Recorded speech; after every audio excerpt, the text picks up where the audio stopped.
family, schools, colleges, neighbors, roads, bus, train, metro, flights, office, gym, hospital, police station, 5 star hotels और फिर in-laws के घर।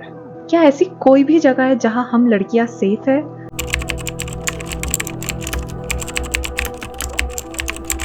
Women, children, and animals are not safe in India. Well, this is not a podcast or a news channel, लेकिन आजकल दुनिया में जो कुछ भी हो रहा है, it feels like हम लड़कियों के लिए ना सांस लेना भी बहुत मुश्किल हो गया है। लाइफ है, हम गिव अप नहीं कर सकते। But for the past few days I been so disturbed, I couldn't sleep properly. मैं काम पे भी फोकस नहीं कर पा रही हूँ। मेरे जितने भी लड़कियां फ्रेंड्स है, they are all very disturbed and एक ही थॉट है सबके दिमाग में, क्या लड़की होना पाप है? बहुत अच्छा लगता है कि नहीं बेटी बचाओ बेटी पढ़ाओ, लेकिन वाकई में कहा ये बेटी बच रही है। लोग सोचते हैं कि कुछ बड़े केसेस है लाइक निर्भया, हथरस या आरजीकर हॉस्पिटल में अब जो हुआ, बट द ट्रुथ इज कि ये फ्रस्ट्रेशन और ये जो गुस्से का जो रीजन है, ये हमें रोज सुनने को मिलती है। रोज हम फाइट करते हैं, फिर भी हमें शांति नहीं मिलती और ना ही हमें इस बात की एश्योरेंस मिलती है कि हम लड़कियां सेफ है।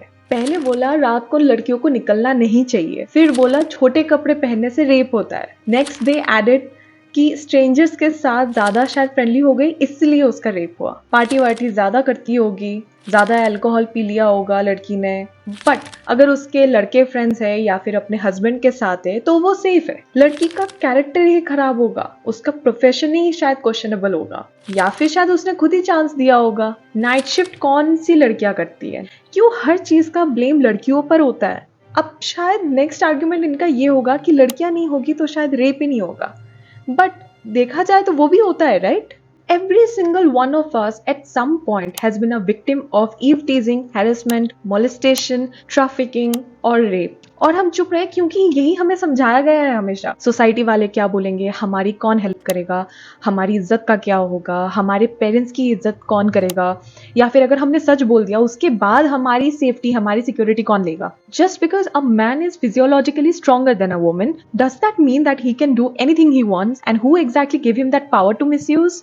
Maybe that's why when it's about girls, हम सारी लड़कियां एक हो जाते हैं to fight, because we know हमारे लिए फाइट करने वाले लोग पता है बहुत सारे, लेकिन दिखाते कम है। And you know what's more triggering than this? When we hear about a girl being raped on duty, पहले कहा हॉस्पिटल ने इट्स अ सुसाइड, और फिर 3 घंटे तक पेरेंट्स को वेट कराया गया। उसके बाद जब उसके पेरेंट्स को फाइनली मिलने दिया, a dead body filled with blood, broken bones and और भी बहुत सारी ऐसी चीजें हैं जो मैं बता भी नहीं सकती अभी। फिर रेनोवेशन के नाम पे प्रूफ मिटाया गया। अचानक से गुंडे आ गए प्रोटेस्ट को बंद करने। डॉक्टर सेफ नहीं है और एविडेंस डिस्ट्रॉय करने के लिए कितनी कोशिश की गई। मैंने किसी के पेज पे ये लाइन मैंने पढ़ा, it's not just a crime against one person, it's a disgusting display of power, control and hatred. Kolkata police ने पोस्टमार्टम रिपोर्ट्स को फॉल्स क्लेम किया। ये सब देखने के बाद हम लड़कियां कैसे गुस्सा न करें? पहली बात, कोई इतना गंदा क्राइम कैसे कर सकता है? कोई होता है ना कि किसी एक लड़के ने रेप किया और उसके पेरेंट्स आके पूरी तरीके से डिफेंड करते हैं कि नहीं मेरा बेटा ऐसा कभी नहीं कर सकता, एंड फिर उसी बेटे की शादी करवा देंगे किसी और लड़की के साथ, फिर उसका बच्चा होगा। यही मतलब this is very easy for them. बाहर वालों को छोड़ ही दो, यहाँ अपने ही लोग सपोर्ट नहीं करते। कुछ लोग कहेंगे कि हमारी प्रॉब्लम नहीं है तो हम क्यों इसमें पड़े, और कुछ लोग बोलेंगे कि सब लड़के ऐसे नहीं होते, we should not think like that, तो हम क्यों आए प्रोटेस्ट करने फालतू में? समझते हो कि विक्टिम की फैमिली पे क्या गुजरती होगी ये सब कुछ देखने के बाद? बेसिकली रेप किया एक लड़के ने, बट शर्म बरम सब कुछ एक लड़की को आए, उसकी फैमिली को आए। अब बताओ, एक 2 साल के बच्ची को तुम कैसे गुड टच बैड टच समझाओगे? स्कूल के अंदर टीचर्स, मेल स्टूडेंट्स जो पॉर्न देखना तब तक शुरू कर देते हैं, which is a fact. Canteen वाले भैया, गेट कीपर, बस ड्राइवर या ट्यूशन टीचर, इन सब से कैसे बचोगे? सब जगह इतना अलर्ट होकर रहना पड़ता है। चलो ऑफिस के अंदर तो कैमरास होते हैं ना, पर हम तो वहां पे भी सेफ नहीं है, वहां पे भी हैरेसमेंट होता है। कहीं भी बाहर जाओ, बैग में हमेशा पेपर स्प्रे, नाइफ, चार्जर, 3-4 लोगों को इमरजेंसी कॉन्टेक्ट में रख दो, एंड उसके बाद भी तो फिर 3-4 लोग जो अलग अलग डायरेक्शन में रहते हैं ना, उनको लोकेशन भेज दो घर से निकलते टाइम और वापस आते टाइम। फिर भी कुछ लोग पूछते हैं कि लड़कियों के बैग में होता क्या है। कैब हो या ऑटो, फेक या रियल कॉन्वर्सेशंस करने के लिए ना हम लोग ढूंढते हैं, हम दोस्त निकालते हैं कि चलो 1 घंटा हमें किसी के साथ फोन पे बात करनी है ताकि हम सेफली घर पहुंच जाए। वैसे भी आई प्रेफर ऑटोज ज्यादा, क्योंकि अगर कोई इशू हुआ तो at least I can jump out, या I might die but that's okay, उसमें कौन सी बड़ी बात है। बट आजकल तो भाई साहब फीमेल डेड बॉडी को भी अकेले नहीं छोड़ना चाहिए। और जब लड़के किसी ट्रिप पे निकल जाते हैं ना, तो वो लोग चुपचाप से पता है बैग पैक करते हैं और बस निकल जाते हैं। हम लड़कियां ये सारी डिटेल्स के साथ, सबके कॉन्टैक्ट डिटेल्स, सब कुछ, लोकेशन वगैरह सब कुछ, उसके बाद उसे हम अपने पेरेंट्स को भेजते हैं कि उनको टेंशन ना हो। कई बार क्या होता है कि हम क्यूट सा ड्रेस पहन के हम बस निकल गए कहीं पे, ऑटो में बैठे हुए हैं, तो ट्रैफिक सिग्नल पे सब अलग अलग डायरेक्शन से ना लोग चेकआउट करते हैं। ऑटो वाला होगा अपने मिरर में देख रहा होगा, बस का ड्राइवर होगा इधर, कार के अंदर एक वेल रेप्यूटेड मैन या एक लॉयल बॉयफ्रेंड जिसकी गर्लफ्रेंड उसको कस के पकड़ के बैठी हुई है पीछे से। फिर चलो सेफली हम लोग मूवी थिएटर या फिर किसी भी एक लोकेशन में सेफली में पहुंच गए। फिर उसके बाद भी वहां का जो वॉशरूम होता है उसे हमें 10-20 सेकंड्स हमें ऐसे लग जाता है कि हम स्कैन करते रहते हैं कि कहीं पे कोई कैमरा तो नहीं है। एंड थोड़ा सा भी अगर सस्पिशियस लगा तो ब्लैडर बर्स्ट हो जाए, इन्फेक्शन हो जाए, फिर भी हम चुपचाप से वहां से निकल के आ जाते हैं। घर पे अगर अकेले बैठे हुए और अगर किसी ने अगर नॉक किया तो फिर हम इमीडिएटली पता है ऐसे डॉग मोड में आ जाते हैं कि एकदम से अलर्ट कि कौन आया है। होता है ना, हम लड़कियां शांति से कहीं पे बैठे रहेंगे, शायद थोड़ा सा विंडो के सामने थोड़ा हवा आ रही है, अच्छा लग रहा है, बाहर से देखो 3-4 लड़के ऐसे खड़े होंगे वहां पे देखने के लिए, इसलिए पता है हमें फिर ऐसे कहाँ हवा, कौन सा हवा, हम बस इसको बंद कर देते हैं। बस वही है, प्यूरिफायर, प्लम्बर, डिलीवरी गाय, टेक्नीशियन, दूध वाले भैया, सिलेंडर वाले भैया, गेट वाले भैया, ड्राइवर, किसी को भी अगर घर पे बुलाना पड़े ना तो 1000 बार सोचना पड़ता है, क्योंकि सेफ्टी फर्स्ट। कोई भी अगर राइट्स हो, कोई भी पार्टीज में अगर कोई भी झगड़ा हो, कुछ भी, हर चीज का सोल्यूशन, हर चीज का मेन अल्टीमेट जो इनका गोल है या वेपन है वो यही होता है, rape.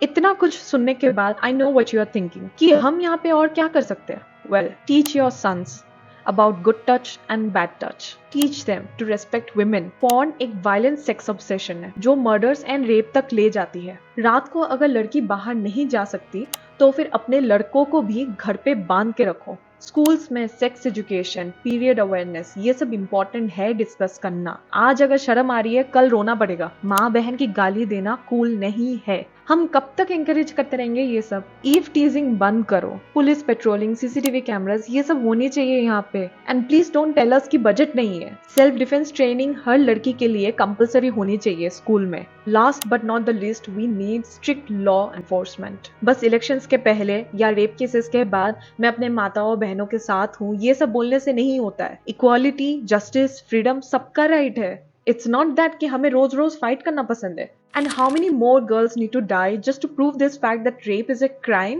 Spread this message to everyone. Understand how serious this issue is. हम सब इंडिया से है जहाँ पे गाय, बकरी, बंदर, इन सब की पूजा होती है।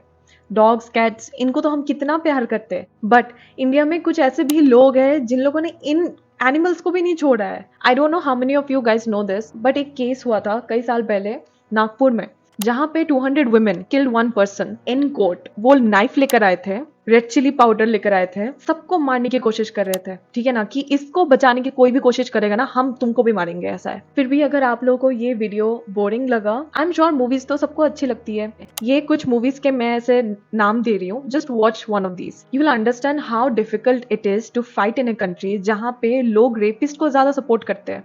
यहाँ पे तो रेप या लीक्ड MMS जो होता है ना, उसे स्पेसिफिकली गूगल पे सर्च करके देखा जाता है। इंडिया में जो रेप एक क्राइम है ना, इसे पता है इतना ज्यादा वो लोग डिस्कस्टेड फील नहीं करते जितना वो लोग टीबी, कॉलेरा, जॉन्डिस या एक रेप विक्टिम को एक इतना गंदा फील कराते हैं। I love my country, my traditions, culture. Patriotism का मतलब बस ये नहीं होता है कि भारत माता की जय बोल दिया बस हो गया। We must protect our sisters, mothers, daughters and female animals as well. And ये पॉसिबल होगा सबके सपोर्ट के साथ।